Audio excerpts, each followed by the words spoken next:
itu saya memang lebih senang kalau termasuk di sekolah guru-guru itu guru-guru muda.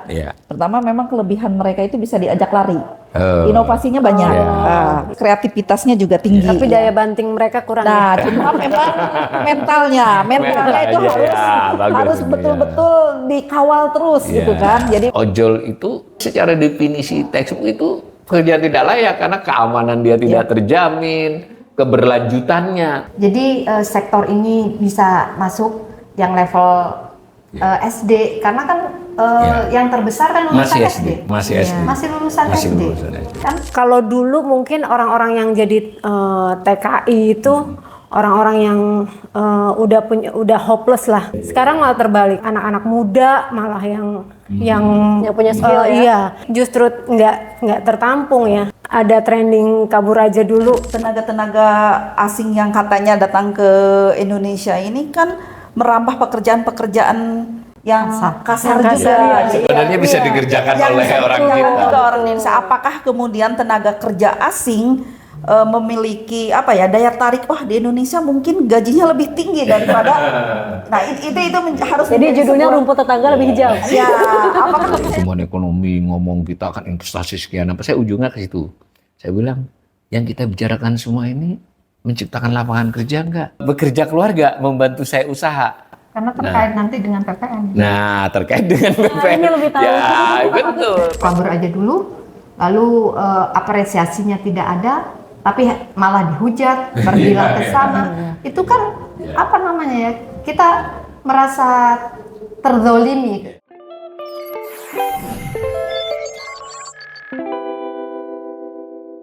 Rumpi ekonomi. Kalau ekonom dan pemerintah suka memakai basis pertimbangannya kajian ekonom, meskipun ekonomnya pemerintah ya, itu kan pertama bersifat makro dan agregat rata-rata. Jadi seperti angka pengangguran, tingkat pengangguran, sektor yang bekerja di situ, kan seperti itu. Kelemahannya kan kadang dia tidak mengcoverage bagian-bagian detail yang tidak tercermin. Yang kedua, kebanyakan analisis dari ekonom itu ilmu ekonomi lah, itu kurang dinamis, statik itu kurang melihat perkembangan secara cepat, secara keilmuan ya. Nah, info-info ini tadi kan gerakannya cepat sekali, tetapi perkembangan keilmuan juga memberikan banyak kawan-kawan yang ahli di bidang ketenaga kerjaan mencoba mengcoverage tema-tema ini. Jadi ada juga, kebetulan saya memang tidak kurang ahli, tetapi saya belajar dari teman-teman itu, ternyata yang begini mereka ini, jadi mereka buat klasifikasi, tapi tidak ada di BPS otomatis kan, karena BPS Badan Pusat Statistik. Itu bicara makro-makro seperti bincang kita tadi. Ketika ke detail-detail ini sudah beberapa studi sudah ada, tapi tidak menjadi data indikator. Nah, tadi kembali pemerintah dalam hal ini agak sedikit kurang, jangankan yang gini, orang yang yang sifatnya umum tadi aja kurang dipakai datanya, analisisnya. Tapi saya punya kabar baiknya, Indonesia itu ada prakerja ya, ada organisasinya, itu sudah lembaga pemerintah. Nah, itu sebetulnya sudah lebih maju dari yang dulu-dulu. Kita jangan sentimen ya, memang waktu awal keluar kan isu kartu prakerja itu macam-macam. Tapi kebetulan saya mengamati, ya sebenarnya dia mulai bekerja betulan ketika isu publik itu berkurang, duitnya ke dia juga berkurang, itu justru yang bekerja lebih baik. Ya, awal-awal mungkin macam-macam. Jadi di sana yang kayak gini dikaji mereka, karena kan dia program prakerja istilahnya kan tidak harus kartu lagi, tapi tetap belum cover semua. Nah, yang menarik lagi adalah saya tahu info-info yang seperti ini selain tadi diutarakan, karena saya suka di Twitter ya, itu ternyata ada beberapa akun yang mengkhususkan diri itu yang HR dibacot misalnya gitu ya, yang kayak gitu-gitu tuh menurut saya positif. Dia semula saya yang di follow mereka ya karena saya ekonom, tapi saya lihat, kok menarik, saya follow back. Malah saya dapat insight ya istilahnya ya, karena si akun tersebut tidak menggurui menampung ini tadi, info-info ini tadi. Nah, punya saya sesekali dia sebagai ekonom makro dia ini. Nah, akhirnya yang cerita-cerita ini tadi sedikit-sedikit pernah saya dengar. Tetapi secara sejujurnya ilmu ekonomi dan bahkan ilmu yang lebih spesifik ekonomi ketenaga kerjaan itu sedikit terlambat memang mengcover perkembangan terakhir ini. banyak yang menghubungannya dengan soal psikologi generasi Z, ya kan, seperti itu. Dan di berbagai negara juga ada hal yang beda-beda. Negara-negara dengan struktur pekerjaan yang relatif sudah baku, yang kayak gini tidak masalah. Jadi ketenaga struktur baku itu maksudnya tadi kan bahwa ya nggak seperti ojol lalu dia bermitra bisa ini, atau petani kalau tiba-tiba sakit betul-betul nggak bisa apa-apa kan. Ini struktur yang baik itu lapangan-lapangan pekerjaan yang pasti sudah ada, jaminan ketenaga kerjaan itu ada kepada siapapun penduduknya. Nah, maka ketika ada ruang kebebasan mereka bermanuver ini kan ini ada apa istilahnya? Ada safety net-nya kan? Ya, Nah, di kita ini problemnya kan di situ. Bahwa ketika gairah generasi Z yang sudah lebih banyak informasi, bisa bahasa Inggris, bisa banyak info, tapi di sisi lain dia sebenarnya tidak punya tulang punggung kan. Orang tua aja mungkin juga masih agak kacau-kacau, negara belum bisa melindungi. Nah, itu maka ini memerlukan pemecahan. Salah satunya yang paling ini adalah apa yang disebut dalam ilmu ekonomi itu asimetri informasi. Jadi informasi yang asimetris itu penyebab beberapa ketidakpasan. Asimetri informasi itu informasi tidak sempurna. Jadi dari satu sisi si anak-anak muda lah sebut gitu ya, pencari kerja ini tidak memiliki informasi sempurna tentang berbagai hal yang dalam konteks dia mau masuk. Dan menarik sih memang itu yang generasi Z itu. Ya. Kalau ada plus minus ya. Kalau plus saya sih terus terang kalau saya sebagai pelaksana pendidikan itu saya memang lebih senang kalau termasuk di sekolah guru-guru itu guru-guru muda. Pertama memang kelebihan mereka itu bisa diajak lari. Inovasinya banyak. Inovasinya banyak. Jadi terus kreativitasnya juga tinggi. Tapi daya banting mereka kurang. Nah, cuma memang mentalnya itu harus betul-betul dikawal terus gitu kan. Jadi ya kalau bahasa ininya kita pegang buntutnya mereka. Jadi ketika nyeleneh dikit ditarik, dimasukin lagi ke rel gitu. Tapi ya itu makanya saya pikir kan keseluruhan generasi di Indonesia ini kan ya inovasi karena apalagi kan teknologi ya. Mereka dengan cepat menguasai teknologi cepat ya. Bahasa juga mereka bisa 2-3 bahasa satu. Cuma itu tadi nggak tahu nih memang ada kekurangannya itu tadi ya. Mentalitas sama ini sudah mulai mungkin generasi sekarang itu menghitung. Kalau zaman dulu kita kerja yang penting kerja aja dulu gitu kan. Nah kalau sekarang itu nanya saya kerjanya apa, gajinya berapa gitu. Itu harus sesuai gitu. Dulu itu Prof kita mengalami yang namanya proses. Jadi kayak kita mau nyari taksi aja kita keluar rumah. Komplek dulu jalan berjalan kita mau ke sekolah ya kita jalan kaki dulu. Kalau sekarang kan tinggal pencet-pencet mereka yang nyamperin kita. Jadi generasi sekarang tuh kayaknya nggak mengalami yang namanya proses itu. Tapi memang ini harus menjadi perhatian pemerintah juga karena kelebihan Gen Z itu kreativitas sama inovasinya itu memang luar biasa. Iya, karena sumber informasi. Iya, kadang-kadang kita juga kaget.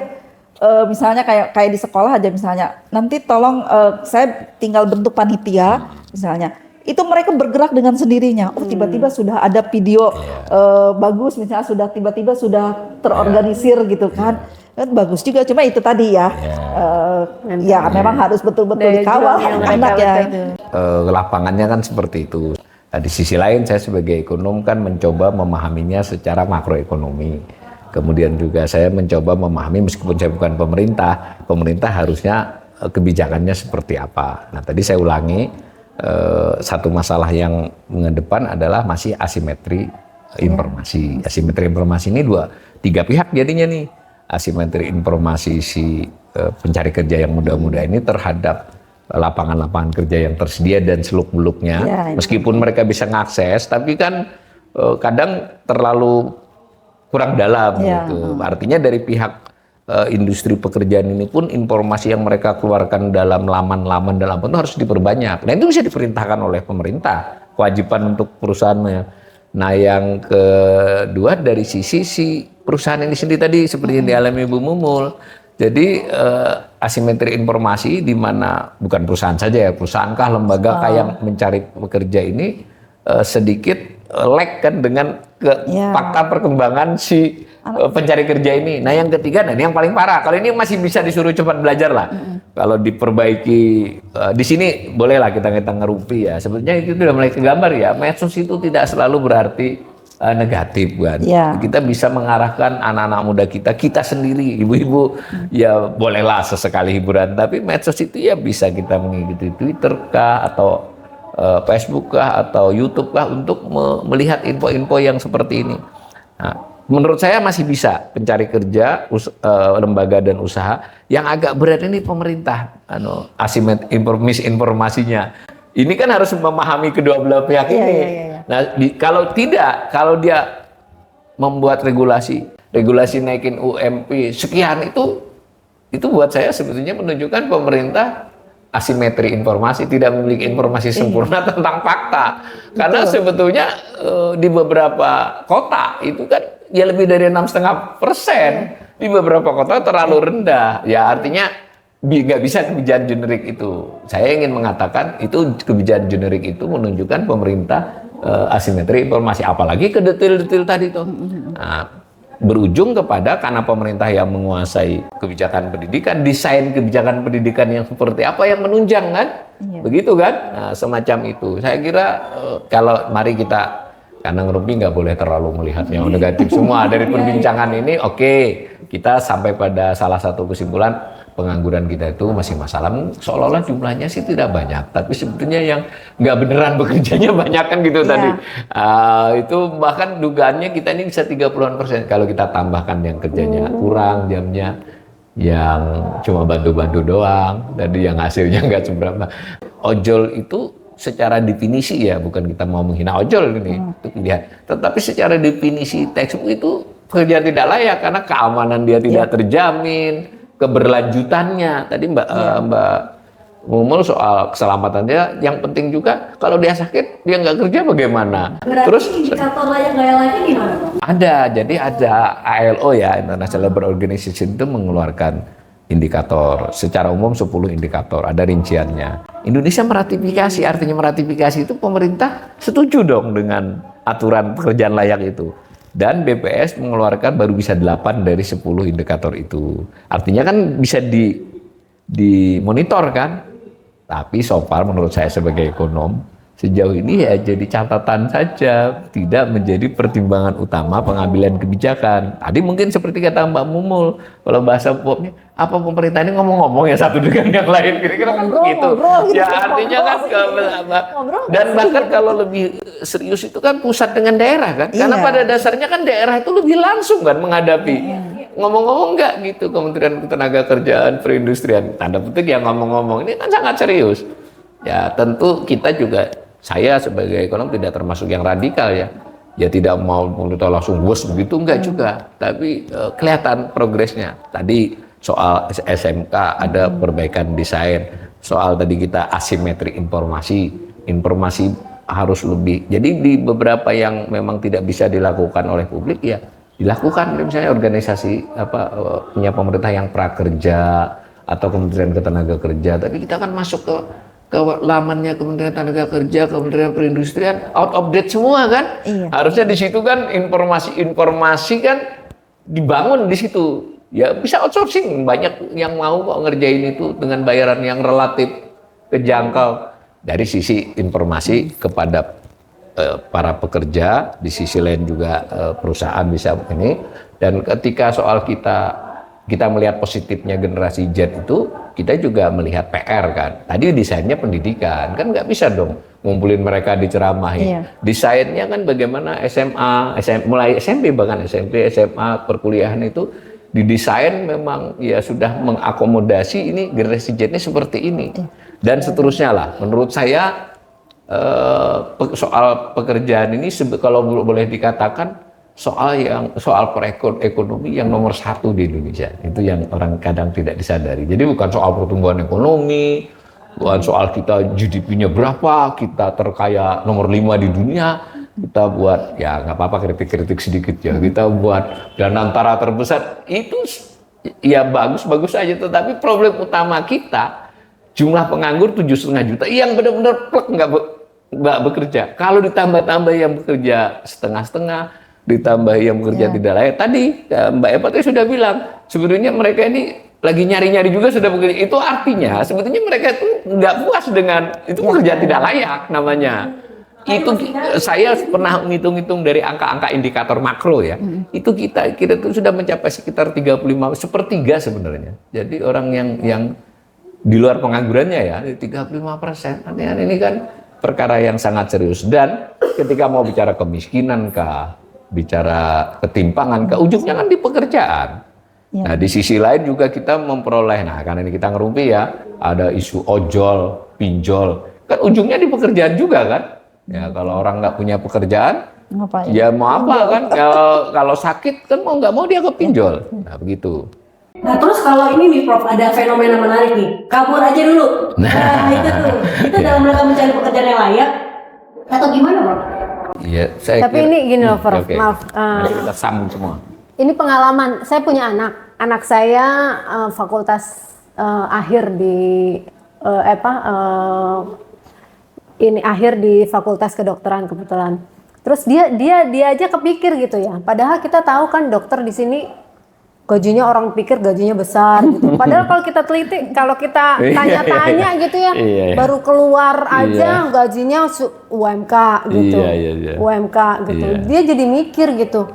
Orang tua saya udah ngeluarin dan itu bukan rahasia umum lagi ya kalau fakultas kedokteran tuh biaya kuliahnya selangit lah gitu. Ibunya jual mobil.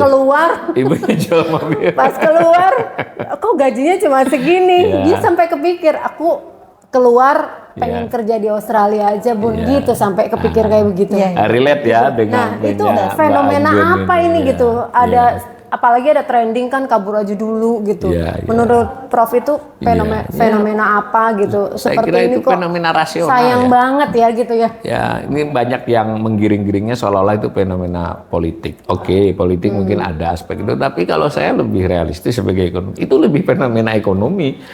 Fenomena rasional saja. Ini contoh kasus kan. Jadi Mbak Anggun juga pasti sudah pernah dengar bahwa kalau bekerja di Indonesia, ini tentu kebanyakan yang berpikir begini yang punya keterampilan ya, yang punya keterampilan. Kalau saya kerja di tempat lain, kalau cuma selisih 1,5 2 kali lipat nggak apa-apa kan, masih bisa di ini. Kalau 10 kali lipat, gitu loh. Ya tadi kan jadi kepikiran gitu, otomatis.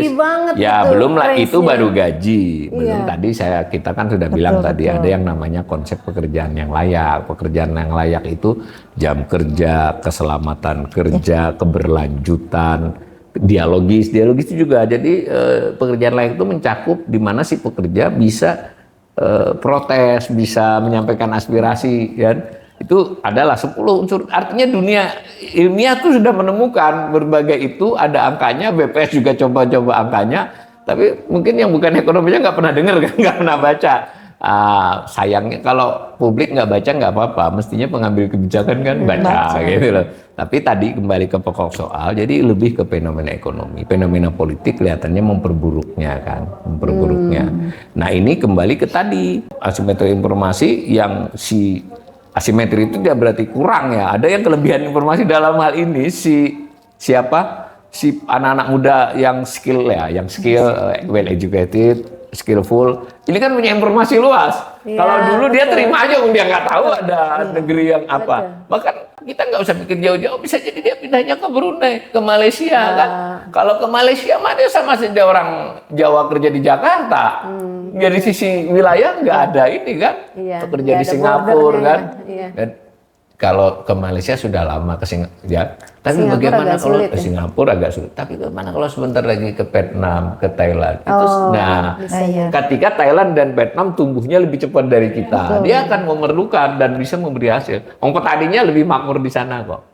Jadi fenomena kabur aja dulu itu menurut saya memang terutama adalah faktor ekonomi ya. Faktor ekonomi jangan dilihat hanya soal gaji, tetapi tadi kita sudah bicara tentang pekerjaan yang layak. Para generasi Z, ya mungkin tambah milenial ya, antara Z dan milenial ini kan memiliki informasi yang cukup sempurna ya dalam ilmu itu, namanya banyak dia tahu di berbagai tempat.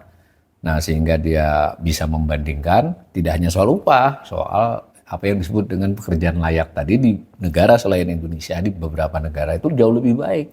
Keselamatan kerja, keberlanjutan kerja, ya toh, posisi dia terhadap atasan dan perusahaan. Sehingga pilihan itu pilihan rasional sebenarnya untuk mereka yang memiliki kapabilitas ya. Nah, memang harus diakui juga faktor politik ada.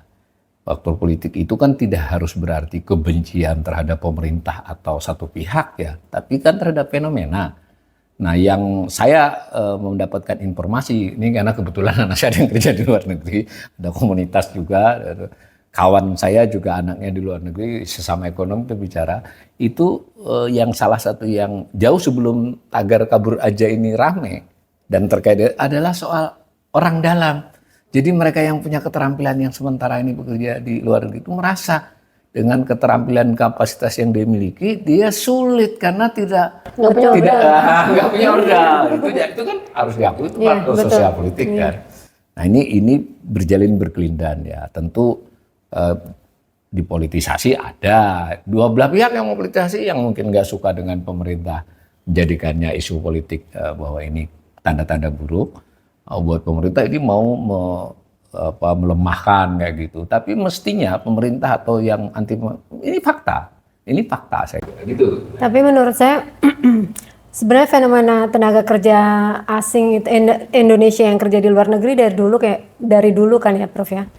Cuman sayangnya bedanya gitu, sayangnya sekarang tuh kalau dulu mungkin orang-orang yang jadi TKI itu orang-orang yang udah hopeless lah, mereka di sini tidak, mereka di sini nggak dipakai gitu, mereka punya keahlian yang low banget gitu, mereka ya udah di luar jadi tenaga kerja kasar gitu. Nah kalau sekarang kan terbalik ya, sekarang malah terbalik, orang-orang anak-anak muda malah yang punya skill iya, anak muda well educated gitu, terus skillful lah, mereka malah kabur ke sana, yang justru di sini tuh mereka dibutuhin loh gitu, tapi di sini justru nggak tertampung ya mereka itu, makanya mungkin menurut saya ada trending kabur aja dulu. Ya benar, betul Mbak Eva. Jadi sekalipun dari sisi jumlah memang kalau soal tadi TKI ada data ya, tentu yang pekerja formalnya. Jadi data bahwa Indonesia ini seperti kata Mbak Eva tadi memang sudah sejak zaman Soeharto bahkan itu memang ada tren bekerja di luar negeri. Tapi benar lebih dikarenakan mereka rata-rata kan awalnya itu dari desa, dari pertanian. Tanahnya sudah tadi kita diskusikan sudah makin sempit sehingga pilihannya adalah jadi pekerja kasar. Memang di belakangan hari sudah bertambah dengan masih pekerja buruh tapi lebih skill lah ya, misalnya buruh pabrik, bukan ART gitu loh. Kalau di negara seperti Korea, Jepang itu banyak juga yang buruh. Tapi itu juga hitungannya kan terampil tapi nggak well educated lah ya, terampil. Rata-rata ya. Nah masih begitu. Nah ini kan menarik nih. Dan itu jumlahnya terus relatif meningkat perlahan. Sekarang yang terdata itu di kisaran 4 juta. Paling banyak itu di Malaysia. Untuk berbagai jenis keahlian. Tidak dipandang dia kasar atau tidak. Terus sekitar paling banyak itu sebetulnya secara jumlah itu di Malaysia. Di nomor 2 Arab Saudi. Jadi Malaysia itu yang paling banyak sebetulnya. Ini dari sisi catatan pekerja yang legal ya. 4 jutaan seluruhnya di Malaysia itu mungkin sudah mencapai separuh sendiri itu 40%-an hampir 2 juta. Kalau pakai ilegal saya duga bisa 2 kali lipat dari 4. Tapi itu fenomena yang sudah lama. Dan mereka juga tidak pernah dituduh tidak nasionalis kan. Nah itu tadi kalau politik orang dia itu malah faktanya sekian puluh tahun ya, 20 tahunan lebih ini para TKI inilah yang memberikan kontribusi besar dalam beberapa pertama dia dipisah, ya kan? Dia membantu dipisah. Nilainya kiriman mereka itu saat ini ya di kisaran 10-12 miliar setahun. Itu ngalahkan ekspor apapun loh, kopi nggak sampai segitu, ikan nggak sampai segitu. Di sisi lain, duit itu langsung. Kalau misalnya kita ekspor, sebutlah mau sebut nikel kah, apalah, itu kan perusahaan-perusahaan besar. Ini yang dia kirim ini langsung membangun desanya loh. Itu fakta. Kalau kita jalan di kampung-kampung itu yang kok itu rumahnya beton ya apa, tapi kok tulisannya keluarga prasejahtera. Kadang kita curiga kan, tapi setelah kita masuk ternyata rumah itu memang bisa dibangun karena ada yang jadi TKI gitu, tapi dari sisi rutinnya dia memang nggak sejahtera, jadi bisa begitu. Sementara ketika tema kabur aja dulu ini sebagai, karena juga perkembangan IT ya, perkembangan itu heboh banget lah. Cuma sebetulnya secara jujur, secara statistik kita belum bisa tahu loh berapa jumlahnya, itu nggak ada, BPS juga nggak punya. Nah terlebih lagi, beda lagi dengan pertama tadi, yang kabur aja ini sebetulnya relatif nggak kesulitan. Dia bekerja di sini bisa. Dan umumnya ada orang tua yang ya nggak susah amat lah kalau cuma dia nganggur nggak bisa ngasih makan masih. Tapi mereka ada perbandingan mungkin ya, karena perbandingan tuh di sini. Di sini mereka cuma dapat berapa, kalau di sana bisa berkali-kali. Ya, kuncinya kan di situ. Jadi tadi seperti teori ekonomi saya di depan tadi, informasi itu sangat penting, artinya dalam mekanisme pekerjaan ini bukan hanya fakta, informasi yang diketahui. Faktanya ada tapi dia nggak tahu kan ya, bahwa ini anak-anak ini, dan dari sisi bahasa kan juga bagus. Rata-rata lebih dari, tidak hanya bahasa Inggris ya, ada yang bisa bahasa Jepang, bahasa Cina. Kayak ini fakta. Nah, tetapi dari sisi makroekonomi memang kita sedikit mengeluh ya. Artinya kalau tenaga-tenaga terampil ini pergi, kabur. Terus bagaimana Indonesia dikembangkan di depan? Tapi aku tuh gini loh Mas ya. Kalau tadi kata Mbak Eva banyak dulu ya TKI kita mungkin karena dia hopeless ya di Indonesia ya, relatif hopeless di Indonesia, sudah tidak ada pekerjaan. Tapi kan kemudian beberapa ya kita sempat dengar lah di media kan berita bahwa banyak masuk tenaga kerja asing di Indonesia. Kan logikanya nggak sinkron ya. Itu apakah kita ada pertukaran tenaga kerja? Kalau misalnya memang Indonesia kekurangan lahan pekerjaan sehingga menyebabkan warga negara Indonesia berbondong-bondong kerja di luar. Terus kenapa warga luar berbondong-bondong datang ke Indonesia? Dan makin banyak lagi dan makin banyak gitu loh, viral juga kan di media-media. Nah ini kan ada sesuatu gitu loh, maksudnya ini kenapa bisa terjadi gitu loh, sehingga dan tenaga-tenaga asing yang katanya datang ke Indonesia ini kan merambah pekerjaan-pekerjaan yang kasar juga. Sebenarnya bisa dikerjakan oleh orang kita. Orang Indonesia. Apakah kemudian tenaga kerja asing memiliki daya tarik, wah di Indonesia mungkin gajinya lebih tinggi daripada nah itu harus, jadi judulnya rumput tetangga lebih hijau ya. Apakah misalnya tenaga kerja ini dibayar lebih mahal di Indonesia atau gimana sehingga mereka berbondong-bondong gitu datang ke Indonesia, ini kan gimana tuh jawabannya? Ada yang bersifat umum itu berarti kan fenomena umum, lalu memang harus ada data-data fenomena spesifik. Kalau secara umum itu paralel, memang kita meningkat keluar jumlahnya meskipun perlahan, yang masuk ke kita meningkat, lebih cepat meningkatnya tapi jauh masih jumlahnya. Tadi kan sudah saya katakan yang formal itu kita ke 4 jutaan, yang di sini baru 400 jutaan yang formal. Ini sama-sama formal nih, kita sama-sama formal ini terdata. Tetapi kalau dilihat lajunya 10 tahun terakhir lebih cepat yang masuk naiknya lebih sedikit, tapi kan dia kalau digambar grafiknya itu jadi lebih maju. Nah tapi tadi lalu kita tadi sudah dapat gambaran selintas. Secara garis besar mayoritas yang kita bekerja di luar itu memang harus kita akui kebanyakan di pekerjaan blue collar lah ya. Kayak bisa ART, bisa buruh, bisa driver dan sebagainya. Blue collar. Imbalannya mungkin bisa tinggi, orang ART di Hong Kong bisa ngalah-ngalahin dosen di Indonesia kan, itu kita harus ngakui itu. Artinya bukan soal itu ya, tetap aja kategori kerjanya kerah biru ya. Nah, tapi mulai ada fenomena kerah putih, yang ahli IT, yang ahli manajemen ya tadi, yang yang memang punya keterampilan malah rata-rata master, bahkan ada yang doktoral kan. Jarang yang cuma S1 tuh yang kabur aja dulu tuh levelnya kan, yang ikut tren kabur aja dulu. Nah itu kita bisa memilah sih ya, untuk yang kasar umumnya lebih faktor terdorong, istilahnya terdorong oleh kondisi. Kalau yang white collar keluar ini umumnya karena faktor penarik ya, faktor tarik di sana. Nah pertanyaannya bagaimana dengan yang TKA kan? Nah TKA ini sebenarnya kalau yang white collar itu sudah lama, harus kita akui ya. Jadi beberapa konsultan manajemen, konsultan hukum, perusahaan itu kan dia investasi di Indonesia membawa level-level direksi, level-level tenaga ahli itu udah fenomena lama ya. Atau memang perusahaan di sini yang gede butuh konsultan asing.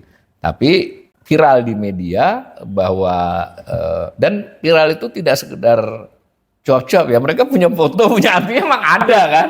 Ya ada orang bekerja di tambang itu kan nggak bisa dipalsukan, mudah misal kan gitu. Apalagi ada kasus kan ketika mereka ketangkap apa atau berkelahi. Jadi memang ada. Nah di sini juga kita boleh kasih masukan lewat ini. Harusnya pemerintah terbuka saja kan. Ini di mana berapa. Nah tadi kembali ke data yang saya sebut tadi itu data umum. Jadi kita tidak tahu hampir 400.000 itu di mana aja. Tapi melihat peningkatan terkininya yang 10 tahun terakhir, berarti yang terkininya ini kelihatannya blue color-nya kan, pekerja kerah birunya. Nah tadi kan faktor pendorong di tempat dia kan yang blue color ini. Sebetulnya kalau dilihat, kalau yang khusus pekerja kerah birunya di sini itu juga sama. Info yang sementara ini diolah-olah itu, yang kerah biru pekerja ini banyak memang dari Tiongkok. Nah, kita membayangkan Tiongkok ini begitu majunya, begitu tumbuh ekonominya. Jangan salah loh ya, yang tumbuh ekonomi tinggi itu kan dia sebagai keseluruhan negara.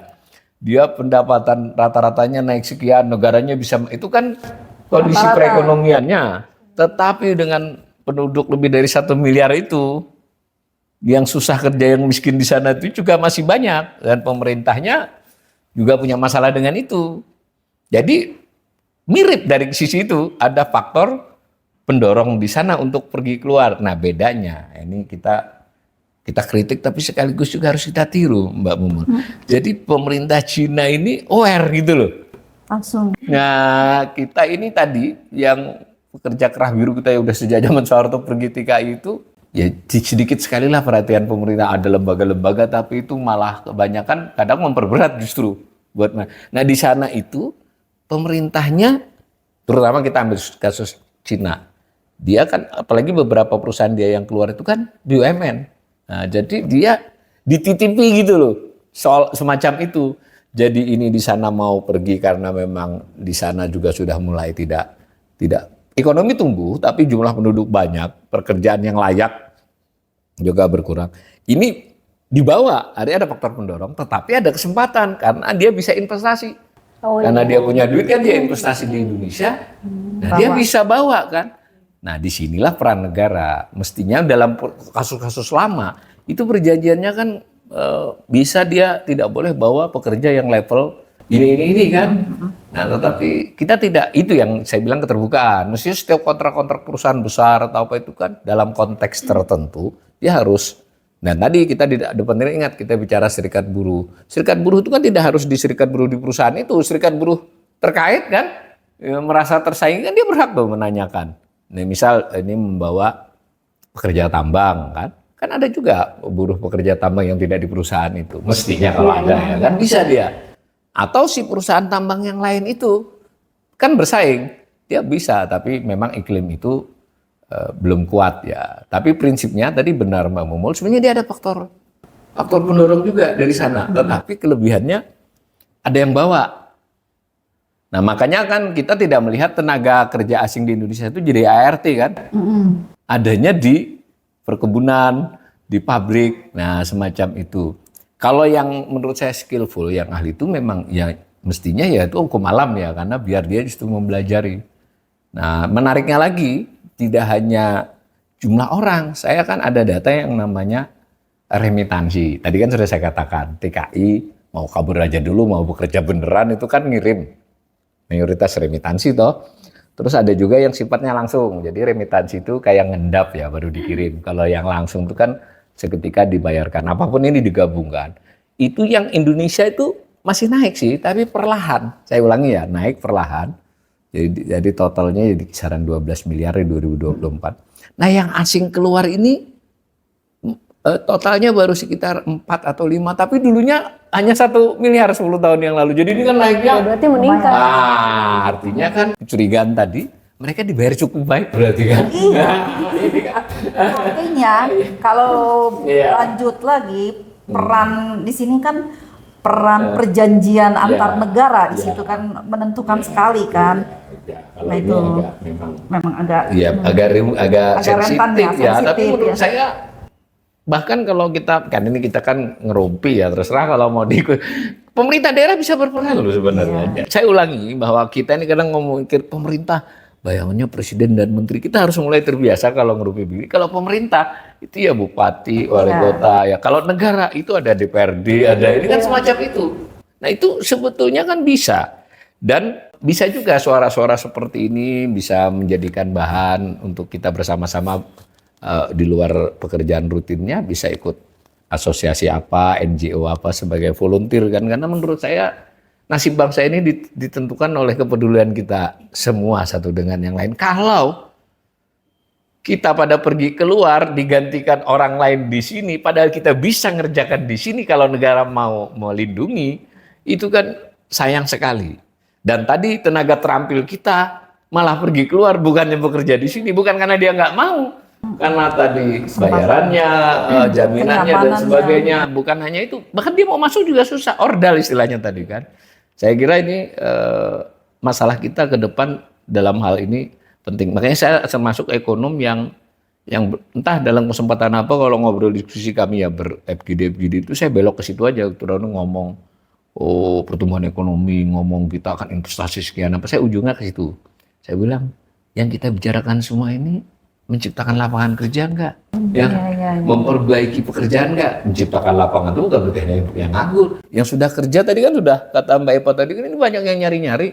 Itu kan solusinya ya antara lain dengan memperbaiki di setiap kondisi kerja itu. Bagaimana memperbaiki kondisi kerja di perusahaan swasta dan sebagainya. Tidak harus dengan cara pemerintah begitu. Naikin. Nah, itu malah bisa bangkrut kan? Tetapi kondisi yang membuat si usaha tersebut untung. Dan jangan lupa kunci kita bicara tadi adalah pertanian. Kita bicara apa saja yang paling banyak itu masih petani. Artinya kan apa solusi buat mereka? Belum tentu mereka jadi petani terus. Bisa pembangunan desa yang membuat mereka menjadi industri kecil, UMKM dan sebagainya.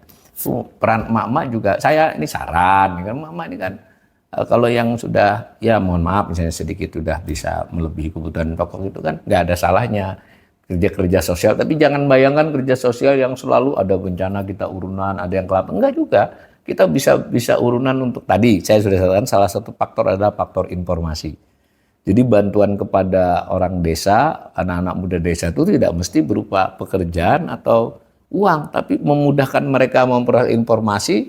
Jadi bisa dia akses internet, bisa juga kita bersama-sama ini misalnya mengembangkan, tadi Mbak Eva kan udah pengalaman tuh sebagai apa istilahnya tadi yang cari kerja itu, membuka lapangan, bukan informasi. Lagi butuh tenaga kerja, lagi butuh pegawai untuk satu posisi tertentu gitu. Kita bisa buat kalau memang ada kumpul-kumpul yang volunteer gitu kan bisa dihitung biayanya, mempekerjakan, jadi memberi informasi yang memang laman itu laman gratis gitu. Jadi didanai oleh mak-mak apa-apa yang urunan. Sebetulnya kalau dia di-manage sedemikian rupa, kalau hanya bersifat informasi kan tidak. Sebenarnya sih antar kita kan juga sering ngobrol, kita butuh karyawan begini-gini kan gitu ya. Tapi kalau di-manage dibikin lebih terorganize gitu ya, Prof. Dan segala macam.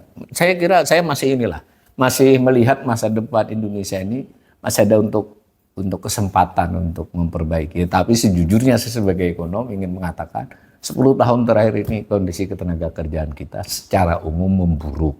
Ada orang-orang yang brilian semua ya, memburuk itu bukan berarti semuanya.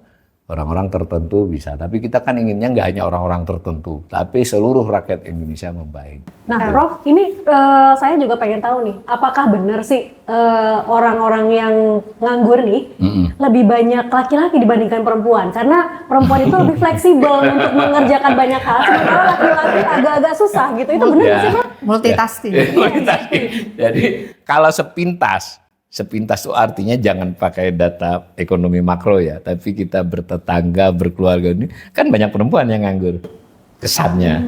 Nah, per definisi penduduk, lalu penduduk usia kerja dan tidak usia kerja berarti 15 tahun ke atas. Ini usia kerja. Di antara usia kerja ini dibagi dua lagi, mereka yang angkatan kerja dan bukan angkatan kerja.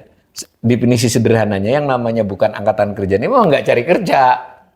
Nggak masuk ke pasar kerja, jadi sekolah, ibu rumah tangga. Nah, di sini perempuan banyak masuk ke sini. Jadi dia tidak masuk pengangguran karena pengangguran itu adalah bagian dari sebelahnya. angkatan kerja 151 juta orang, ada yang bekerja, ada yang nganggur.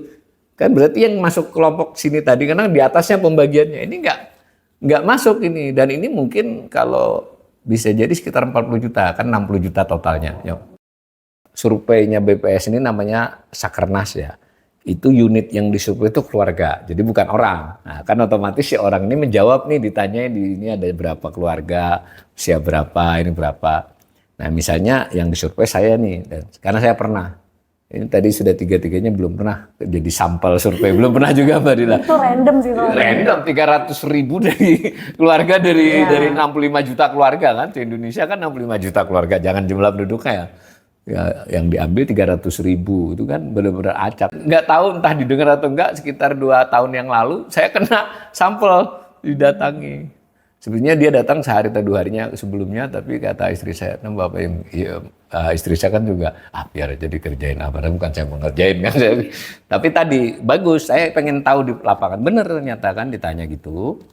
Kalau saya, ini ibu rumah tangga, tapi Bapak kan punya usaha nih, umpama saya punya usaha. Ya dia bantu sih, tapi tidak saya yang punya usaha. Itu digali lagi. Jadi bisa saja istri saya itu nanti statusnya bukan ibu rumah tangga, tetapi bekerja keluarga, membantu saya usaha. Karena terkait nanti dengan PPN. Nah, terkait dengan PPN. Ini lebih tahu. Ya, betul. PPH segala macam. Nanti kan saya harus melaporkan. Prinsipnya begitu. Jadi kalau dari sisi itu diutak-atik, secara data makro, ini penting dulu ya, dari sisi BPS, itu memang dari berbagai sudut. Tingkat pengangguran, perempuan, itu agak dekat lah. Tapi dari sisi yang jumlah orang bekerja, perempuan lebih sedikit. Secara persentase, kebanyakan begitu. Kita tidak bicara sebabnya apa ya. Tapi tadi mungkin juga salah satunya kurang presisinya ketika data itu. Tapi saya sebagai ekonom menyadari bahwa bahkan itu kalau kita tarik bukan hanya kelemahan dalam menghitung pekerjaan ya, menghitung pertumbuhan ekonomi. Sebenarnya kan kalau misalnya ibu rumah tangga itu tidak masak tapi beli, dia masuk PDB loh, masuk pertumbuhan ekonomi loh, bayar PPN. Ya. Tapi karena dia tapi ada rencana begitu loh, nanti semua produksi rumah tangga nggak pernah. Tapi nantilah. Jadi kalau dia masak sendiri kan nggak kena PPN, nggak masuk pertumbuhan ekonomi. Tapi kalau kita bicaranya secara umum, berarti sebenarnya kan tidak terhitung nih di dalam perhitungan makroekonomi pekerjaan ini. Kalau dari sisi itu, saya dulu lama sekali waktu kuliah saya pernah buat karya tulis dan menang ya sejawa itu saya buat karya tulis berarti berapa 40 tahun yang lalu loh, bahwa nggak tahu sekarang berubah atau tidak diskriminasi pekerjaan terhadap perempuan. Waktu itu saya menyebutnya dulu waktu zaman Pak Harto itu disebut peran ganda. Perempuan tuh dipuji-puji punya peran ganda kan gitu. Ya ibu rumah tangga kadang saya waktu buat judul untuk karya tulis saya waktu kuliah sama itu beban ganda. Jadi yang terjadi itu sebenarnya beban ganda. Tapi tentu sekarang perlu diriset ulang ya. Cuman kan kira-kira gitu loh. Yang kita khawatir ini adalah kondisi di mana para perempuan dewasa yang usia kerja ini ya betul berperan ganda, dilihat positifnya, dilihat negatifnya ya dia menggendong beban ganda. Tetapi oke lah itu kalau pilihan nggak soal. Yang kita mau perhitungannya harusnya semua kebijakan tidak cukup dengan harus 30% kayak gitu tuh loh Mbak Dila. Tetapi secara real bagaimana perempuan ini memiliki tidak ada diskriminasi sama sekali dalam penggajian kah, dalam kesempatan mobilitas kah, mestinya kan begitu. Secara terang-terang nggak ada yang berani lagi karena bisa dituntut kan. Tetapi secara faktual kalau di riset itu misalnya struktur perusahaan itu dibagi berapa level ya masih. Dan begitu itu faktanya. Bahkan ada yang lebih buruk di pedesaan. Kalau ini kan perusahaan masih bisa kita teliti. Di pedesaan itu kalau kita sebut petani, tentu orang tahu ya petani itu laki perempuan. Tapi secara imajinasi umumnya melihat petani itu kan Pak Tani, laki-laki kan. Bahkan kalau suruh gambar kadang gambarnya itu kan gambar pakai sapi, pangkel. Padahal pertanian itu kalau orang punya sawah itu pasti suami istri, laki perempuan. Dan karena saya kebetulan juga punya pengalaman, ya sebutlah graduate riset ya tinggal setahun lebih itu, kaget-kaget saya iseng aja, nggak nanya apa-apa karena ngelihat yang sepintas aja. Jam ini yang datang siapa aja, kan sejak nanam itu karena menurut perhitungan saya itu lebih banyak perempuannya loh bekerja. Karena nanti pada waktu tinggal panen itu yang laki-laki jarang ngusir burung itu. Yang ibu-ibu. Jadi dalam konteks ini kan kita tidak bisa bicara misalnya perkara gender di dalam pekerjaan itu bicara akses perkotaan saja. Malah diskriminasi gender yang serius itu malah di pedesaan terlepas dari ibu-ibunya tidak merasa terbebani. nyaman ya. Tapi maksudnya kalau hal-hal begini kan dipahami oleh pengambil kebijakan, kemudian desain, kembali kita bicara pendidikan, desain pendidikan di mana generasi selanjutnya itu jangan hanya ngelihat ibunya diperlakukan. Sebenarnya bapaknya juga tidak bermaksud jahat, kan biasa aja kan. Tetapi keadilan ini kan dan produktivitas, ujungnya kan produktivitas. Karena perempuan-perempuan yang memiliki kesempatan belajar di luar pekerjaan dia yang rutin itu biasanya memungkinkan meningkatkan produktivitas keluarga itu secara langsung, yang bersifat secara tidak langsung kepada anak-anaknya kan. Itu fakta. Nyaris tidak ada, kecil lah kan, ini Bu Mumul kan guru nih. Kebanyakan anak pintar itu ya dari keluarga yang ibunya cukup punya kesempatan untuk belajar. Nah, belajar itu kan nggak harus sekolah kan. Gitu. Sebelum kita akhiri, saya kira saya ingin menggarisbawahi ya bahwa kita bincang-bincang begini mungkin tadi mayoritas banyak kritik-kritik ya, tapi saya ekonom menyadari bahwa sebetulnya bangsa ini bangsa yang sangat diberkahi loh ya, sangat diberkahi. Kita punya lahan begitu luas meskipun karena penduduknya banyak ya digurem, tapi maksudnya tidak banyak negara yang punya lahan seluas kita. Sumber daya alam sudah dieksploitasi, diambil, tapi masih ada. Sebenarnya daya survive kita bagus, tinggi. Ini alam. Kemudian manusianya tadi kita sudah bincang. Mereka nggak dapat pekerjaan, nih berusaha kerja ke luar negeri, didukung ataupun tidak kan? Tapi memang menarik nih masalah TKI aja saya. Kalau kemarin tadi ya bahwa faktanya memang orang Indonesia yang keluar ini kan hanya difasilitasi ya paling surat-surat dan lain sebagainya. Cuma kan mereka di sana kerja sendiri ya. Beda dengan yang datang ke Indonesia, mereka dikoordinir lah, artinya mereka berada dalam nyaman gitu loh, boyongan lah istilahnya. Nah, ini saya pikir harus menjadi sebuah perhatian kita juga bahwa memang bergaining kita di luar juga harus ditingkatkan sehingga kemudian kita memboyong orang-orang kita. Nah, ini kesimpulan berikut ya. Jadi saya juga termasuk ekonom yang tanda petik pasang badan kan, aduh kita jangan kirim kono. Enggak, kalau saya menurut saya tidak ada masalah. Mereka jadi ART pun tidak masalah, tetapi ART yang terlindungi, yang diedukasi, yang keterampilannya ditingkatkan, yang tahu hak-hak dia. Kan seperti itu. Syukur kalau dia bisa pekerjaan blue collar, tetapi blue collar yang memiliki insentif yang baik. Itu nggak bisa dibiarkan saja, tapi harus ada campur tangan pemerintah.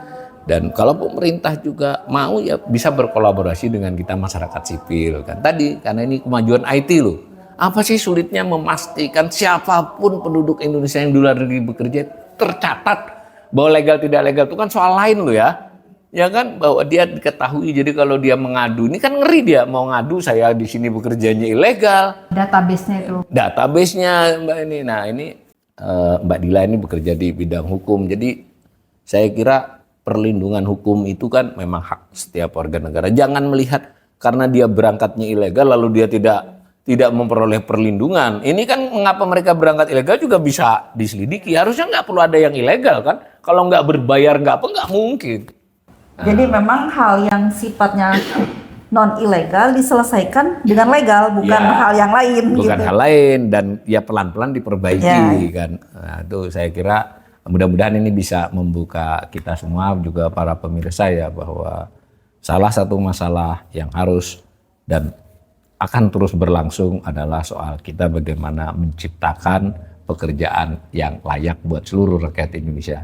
Pada saat bersamaan memberi kesempatan rakyat itu terutama generasi mudanya berkembang. Tidak hanya bekerja kan, tapi bekerja yang mereka senangi, mereka bekerja dengan layak, mereka bisa berinovasi, mereka bisa memberi kontribusi bagi negara ini. Menurut saya kita jangan terlalu fokuslah investasi itu salah satu kan. Yang penting itu justru investasi sosial kan. Nah, kira-kira. Dan mungkin ini Mas, PR pemerintah ataupun negara saat ini adalah memanage sumber daya manusianya. Ini kan yang tidak dilakukan selama ini. Masih ambil yang di sini, dicoba di sini, jadi selalu trial and error gitu kan. Nah itu mungkin yang PR besar, di manage saja sumber daya manusianya. Jadi sektor ini bisa masuk yang level SD, karena kan yang terbesar kan lulusan SD. Masih lulusan SD. Kan ketersediaan bangku antara SD, SMP, SMA itu kan semakin ke atas kan semakin mengecil. Masih ada yang tertinggal. Nah, otomatis lapangan pekerjaan yang ini ya harus disiapkan gitu. Bukan ketika ada tagar kabur aja dulu, lalu apresiasinya tidak ada, tapi malah dihujat, berbilang ke sana. Itu kan kita merasa terzolimi. Nah, itulah kenapa pemerintah harus aware tentang ini. Kita mau dikerja dimanapun, itu sebenarnya sama saja. Tapi kan masalah kenyamanan. Betul. Tadi udah disinggung-singgung Mbak Mumul juga, itu masalahnya kan ya memang kerja itu ya begitu kan.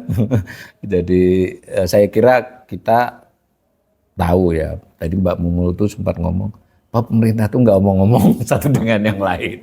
Ya kalau istilah ilmiahnya seperti yang disampaikan Mbak Dila itu ya koordinasi apa. Ya oke lah, pokoknya menujunya tuh koordinasi, harmonisasi kebijakan. Tapi kalau bahasa kita ngerumpi, ya omong-omong antar menteri, antar pejabat kementerian, bahkan di dalam satu kementerian. Dan tadi kita mengingatkan betul soal pemerintah daerah. Dan mungkin di satu sisi kita pemirsa juga harus garis bawahi anggota legislatif. Jadi ya meskipun banyak nyinyir-nyinyir, ya kurangilah nyinyir kita. Ini kan mereka sudah terpilih gitu. Ya bagaimana yang bisa kita optimalkan lah. Jadi kalau saya kira Mama ini bisa lah datang Mama dimanapun yang kita sarankan atas nama pengajar. Boleh loh, minta RDP, minta kami mau menyampaikan aspirasi. Dan aspirasi itu tidak selalu terkait pribadi. Kita datang menyampaikan kami sebagai emak-emak ini gelisah kenapa banyak pengangguran. Nah, tentu DPR tidak akan bisa mencahkan masalah yang didatangi, tapi kan bisa jadi berita, jadi ini itu loh. Saya kira mulailah dengan kepedulian itu Mbak, kepedulian. Kita tetap tuntut dalam tanda kutip positif kepada pemerintah, tapi kita sebagai warga juga tidak kurang-kurang untuk kalaupun tidak bisa menyumbangkan tenaga, pikiran kita, kalaupun sekurang-kurangnya kalau punya akun medsos atau apa itu bicaralah hal-hal positif, bicara hal-hal yang baik gitu. Kalau buat konten ya separuh menghibur, separuhnya yang lain mengapa tidak kita bicara tentang kebaikan dan peluang untuk memperbaiki negeri ini. Kita berharap negeri ini akan terus masih bisa maju, bisa berkembang untuk seluruh rakyatnya. Terima kasih Mama, saya tunggu kedatangannya lagi di waktu. Terima kasih Mas Pop udah diundang ke sini. Salam cerdas. Salam cerdas.